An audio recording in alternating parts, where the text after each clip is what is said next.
BCB ও পিসিবির কাছে হার মানল ICC. কোনো উপায় না পেয়ে শেষে আমিনুল ইসলাম বুলবুল এবং মহসিন নকভীর দ্বারস্থ হলেন চেয়ারম্যান জয় শাহ।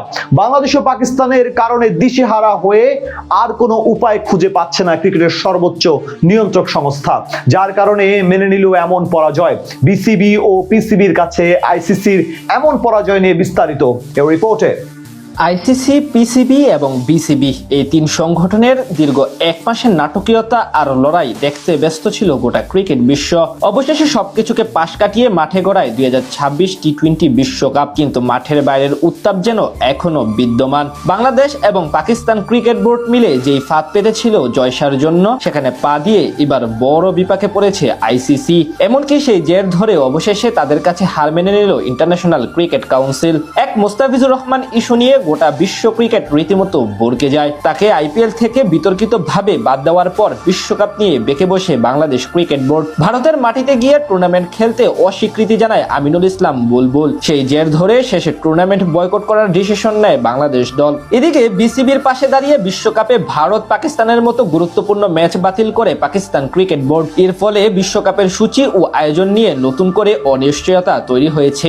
এদিকে আইসিসির পক্ষ থেকে এখনো পুরো পরিস্থিতি নিয়ে বিস্তারিত কোনো ব্যাখ্যা দেওয়া হয়নি, আর সেই কারণেই এখন কঠিন বিপাকে পড়ে গেছে আইসিসি। জরিপে দেখা গেছে পাকিস্তান ও বাংলাদেশের এমন সিদ্ধান্তের কারণে প্রায় 6,000 কোটি টাকার ক্ষতির মুখে পড়বে ক্রিকেটের নিয়ন্ত্রণ সংস্থা। ঠিক এই কারণেই বিসিবি ও পিসিবির কাছে হার মেনে এবার উভয় বোর্ডের দ্বারস্থ হলেন জয় শাহ। আজ বাংলাদেশ ও পাকিস্তান ক্রিকেট বোর্ডের প্রধানদের সাথে এক বিশেষ ও জরুরি বৈঠকে বসে ইন্টারন্যাশনাল ক্রিকেট কাউন্সিলের হর্তাকর্তারা।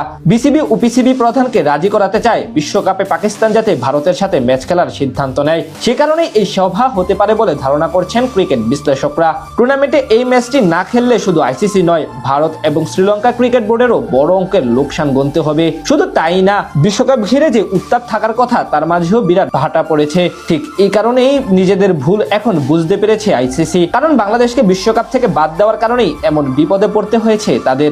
এদিকে কিছুদিন আগে পিসিবি থেকে জানানো হয়েছিল একমাত্র বাংলাদেশকে টুর্নামেন্টে ব্যাক করালেই আসলে ম্যাচ খেলবে পাকিস্তান। তবে সেই পথে যেন এখন প্রায় বন্ধ। তাই ভিন্ন উপায়ে পিসিবি ও বিসিবিকে রাজি করাতে চাইবে আইসিসি, যদিও সেক্ষেত্রে ডিসিশন পাল্টানোর সম্ভাবনা একেবারে ক্ষীণ। এখন দেখার পালা শেষ পর্যন্ত কোন দিকে যায় এই তিন সংগঠনের লড়াই। প্রসঙ্গত 2026 ইন্ডিয়া প্রিমিয়ার লিগের রেকর্ড 12.5 কোটি টাকায় কলকাতা নাইট রাইডার্সে যোগ দেওয়ার কথা ছিল মুস্তাফিজুর রহমানের, কিন্তু বহিরাগত কারণে তাকে টুর্নামেন্ট থেকে হুট করে বাদ দেওয়ার সিদ্ধান্ত নেয় বিসিসিআই। এরপরই সৃষ্টি হয় এই সমস্যা। আইসিসি, পিসিবি এবং বিসিবি এই তিন সংগঠনের দীর্ঘ এক মাসের নাটকীয়তা আর লড়াই দেখতে ব্যস্ত ছিল গোটা ক্রিকেট বিশ্ব।